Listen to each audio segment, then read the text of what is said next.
नमस्कार दोस्तों, स्वागत है आपका फिर से एक नई वीडियो में। दोस्तों, एक अपडेट निकल कर आई है जो 30 अप्रैल की है, यानी कि कल की। और उस अपडेट में एग्जैक्टली क्या बताया गया है, एरियर के बारे में भी बताया गया है, पेंशन डिवीजन कोर्ट केस के भी बारे में बताया गया है। उसी के साथ यहाँ पर आगे की जो प्लानिंग है वो क्या करने वाली यूनियन है। एक आपको पता हो तो 28 अप्रैल को जो लास्ट हियरिंग थी पहले, उसके बाद एक मीटिंग रखने वाली थी यूनियन 29 अप्रैल को, जो कि रद्द कर दी गई थी क्योंकि प्रोटेस्ट चेन रद्द हो गई थी। अब उस मीटिंग को आगे बढ़ाया गया है।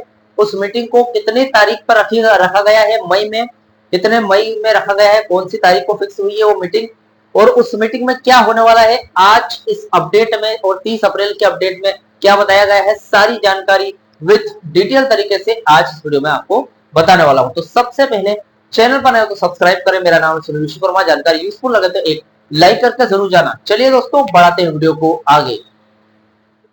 तो दोस्तों, इस चैनल पर आपको BSNL third PRC, pension division, IDA, arrear और बीएसएनएल से जुड़े सारे मुद्दों पर पल पल की खबर मिलती रहेगी। क्योंकि आपको पता है मैं रोज वीडियो बनाता हूं और मेरे 3 चैनल हैं। तीनों चैनल पर बीएसएनएल की सारी अपडेट एक के बाद एक मैं रोजाना अपलोड करता हूं। और आप किसी भी चैनल पर उठाकर देखेंगे तो आपको एक जैसी खबर नहीं मिलेगी, क्योंकि आपको पता है बीएसएनएल से 5 से 6 अपडेट डेली रिलीज होती है और उसको हर एक अपडेट को आपको बताना जरूरी है। इसलिए मैंने 3 चैनल के माध्यम से आपको बताता हूं। फिलहाल इस वीडियो को आगे बढ़ाते हैं और 30 अप्रैल की अपडेट को देखते हैं। 30 अप्रैल के अपडेट को पहले पढ़ लेते हैं। Online secretarial meeting notification has been issued. ठीक है, अब कौन सी ये जो मीटिंग थी मैंने इसके बारे में ऑलरेडी आपको बता दिया है, लेकिन ये कब फिक्स हो रही है। 30 अप्रैल की इस अपडेट में क्या बताया गया है, 1 मई 2026 आज की ताजा और सबसे बड़ी अपडेट। सबसे पहला पॉइंट है आईडीए और एरियर, खुशखबरी या फिर डोट का नया दाव या फिर नई प्लानिंग। देखिए, दस्तावेज जो कि ये जो अपडेट दी गई है इसके अनुसार अगर देखें तो 29 अप्रैल को डोट ने सीएमडी बीएसएनएल को एक नया पत्र भेजा। इसमें डोट ने एरियर भुगतान के पक्ष में बीएसएनएल बोर्ड से सिफारिश दोबारा मांगी। 23 को आररेडी बोर्ड ऑफ डायरेक्टर ने अपनी तरफ से आईडीए एरियर के लिए स्पष्टीकरण दे दिया था और बोल दिया था कि हमारी तरफ से ओके है, आप फाइल को रिलीज कर दीजिए।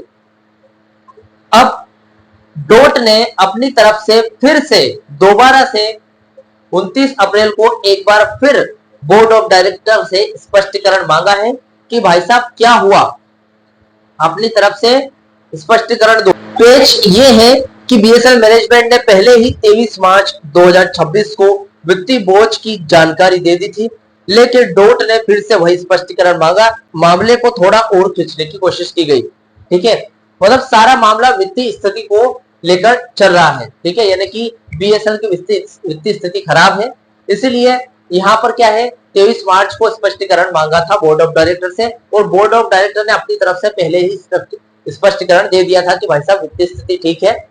एरियर जो बढ़ा हुआ एरियर है और 4 महीने का बढ़ा हुआ आईडीए है, और 4 महीने का जो एरियर है उसका खर्चा कंपनी संभाल सकती है, आप ओके कर दीजिए और फाइल को रिलीज करिए। लेकिन फिर से 29 अप्रैल को फिर से ये स्पष्टीकरण मांगने की क्या वजह रही, वो भी देखेंगे वीडियो में। राहत की बात यह है कि डीपीए के नए आदेश के बाद पैरा 5 यानी कि अफोर्डेबिलिटी क्लोज की कानूनी अड़चन अब खत्म हो गई है। अब सारा फोकस मई 2026 की सैलरी और पेंशन पर है, जिसमें 4 महीने का एरियर जनवरी से अप्रैल तक जुड़ने की आने की प्रबल संभावना है। देखिए दोस्तों, डीपीए ने एक आदेश जारी किया है जिसके तहत पैरा 5 की जो, जैसे कि आईडीए की जो फाइल है डोट में फंसी पड़ी थी, वैसे क्या वैसे ही पेंशन डिवीजन की जो फाइल है वो भी डोट में मतलब अटकी हुई है। तो देखा जाए तो पैरा 5 की वजह से ये फाइलें अटकी हुई है।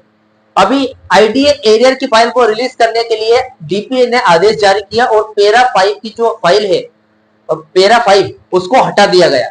इसकी वजह से अफोर्डेबिलिटी क्लोज हट गया और पैरा 5 की जो आईडीए की फाइल है वो रिलीज हो गई, और इसी की वजह से आईडीए एरियर सरकार ने आपको देने के लिए मंजूरी दी।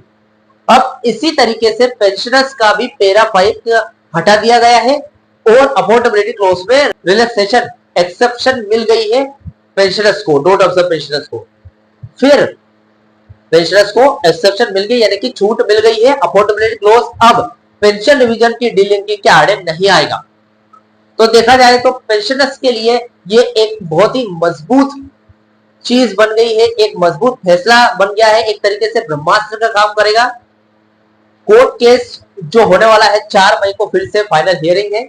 इसमें पेंशनर्स अब सरकार अगर बोलेगी कि बीएसएनएल घाटे में है, पेंशन रिवीजन नहीं कर सकते, तो यहां पर पेंशनर्स का पक्ष मजबूत हो जाएगा। पेंशन बोलेगी कि अफोर्डेबिलिटी क्लोज हटा दिया गया है, पेंशन रिवीजन अब हो जाएगा।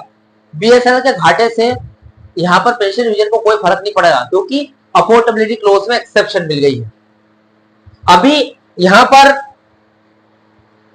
अब ये जो पैरा 5 हटा दिया गया है, तो 4 महीने का एरियर और मई का बढ़ा हुआ आईडीए के साथ, मई की सैलरी के साथ ये दोनों मिल जाएंगे। इसकी बहुत ही ज्यादा प्रबल संभावना है और डीपीए ने यह आदेश जारी भी कर दिया है। प्रोटेस्ट चेन की बात करूं, क्यों टाली गई? देखिए, यूनियन एयूएपी ने 30 अप्रैल को होने वाले देशव्यापी आंदोलन को फिलहाल स्थगित यानी कि डेफर कर दिया है।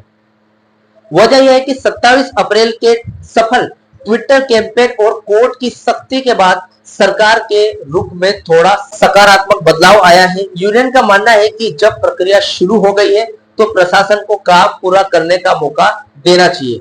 मतलब यूनियन ने भी थोड़ा सा नरम रुख अपनाया है। यूनियन भी बोल रही है कि अभी काम स्टार्ट हो गया है। जब एरियर देने के लिए राजी हो गई है सरकार, बड़ा हुआ आईडीए देने के लिए राजी हो गई है, अब जब सरकार खुद मान गई है एरियर देने के लिए, तो यहां पर सरकार को थोड़ा टाइम मिलना चाहिए। इसलिए यूनियनों ने सरकार को थोड़ा टाइम दिया है कि चलो ठीक है, 1 अप्रैल की सैलरी के साथ ना सही, मई की सैलरी के साथ मिल जाएगा तो अच्छी बात है। तो यूनियनों ने सरकार को एक मौका दिया है, देख लेते हैं। अगर सरकार ने आगे जाकर मना किया, एरियर के टाइम को खींचने की कोशिश की, या फिर पेंशन रिवीजन की तारीख को आगे बढ़ाने के लिए यहाँ पर फाइनल हियरिंग, जैसे कि अभी 28 अप्रैल को फाइनल हियरिंग थी, इसको आगे बढ़ाया गया, फिर 4 मई को फिक्स कर दिया गया। फिर से ऐसे ही टालम टोल करने की कोशिश की तो फिर से प्रोटेस्ट चेन चलाई जाएगी। अभी जो अपडेट में निकल कर आया 30 अप्रैल की बात कर लेते हैं। सेंट्रल सेक्रेटरिएट की मीटिंग होने वाली थी 29 अप्रैल को, नई तारीख का एक अनाउंसमेंट किया गया है। देखिए, फिलहाल जो अपडेट है उसके मुताबिक जो ऑनलाइन सेंट्रल सेक्रेटरिएट मीटिंग पहले 29 अप्रैल को होनी तय थी, वो अब कुछ कारणों की वजह से नहीं हो पाई है, तो उसको आगे शिफ्ट कर दिया गया है। नई अपडेट ये है कि अब ये महत्वपूर्ण है कि मीटिंग 17 मई 2026 को दोपहर 1 बजे होगी। इसमें एरियर, थर्ड पीआरसी और आगे की जो भी प्लानिंग होने वाली है उस पर बड़े फैसले लिए जाएंगे। 4 मई की महासुनवाई दिल्ली हाईकोर्ट अपडेट की बात कर लेते हैं। देखिए, 4 मई का दिन पेंशनर्स के लिए करो या फिर मरो जैसा होने वाला है। सरकार का तर्क यह है कि 28 अप्रैल को सरकार ने कहा था कि पेंशनर्स को केंद्र सरकार से ज्यादा मिल रहा है। जैसा कि मैंने पिछले वीडियोस में भी आपको बताया था कि सरकारी वकील का तर्क है कि बीएसएनएल पेंशनर्स को सरकारी कर्मचारी या फिर सरकारी पेंशनर्स से भी ज्यादा पेंशन मिलती है, तो उनको 7वें वेतन आयोग में आने का कोई महत्व नहीं है। डीलिंकिंग करके वो 7वें वेतन आयोग में ना आए, ये कानूनी पेच फंसता है। इसलिए इस चीज का जवाब देने के लिए पेंशनर्स के पास ब्रह्मास्त्र है। 4 मई को वकील ये साबित करेंगे कि पैरा 5 हटने के बाद अब सरकार के पास पेंशन रिवीजन रोकने का कोई भी बहाना नहीं बचा है। कोर्ट 4 मई को फाइनल डिस्पोजल की ओर बढ़ रहा है। इसी तरीके से देखा जाए तो कोर्ट केस अभी पेंशनर्स के पक्ष में झुकता नजर आ रहा है, क्योंकि पेंशनर्स के पास कुछ ऐसे सबूत है जिसकी वजह से हो सकता है डीलिंकिंग फिक्स हो सकती है। फिलहाल देखते हैं, जो भी अपडेट निकल कर आएगी मैं वीडियो में जरूर लेकर आऊंगा। तो फिलहाल ये वीडियो था। इस वीडियो से रिलेटेड जो भी आपके डाउट, क्वेश्चन वगैरह हो तो मुझे कमेंट बॉक्स में कमेंट कर सकते हैं। वीडियो अच्छा लगा तो वीडियो को लाइक कमेंट से जरूर करें। मिलते हैं दोस्तों नेक्स्ट वीडियो में। सी यू सून।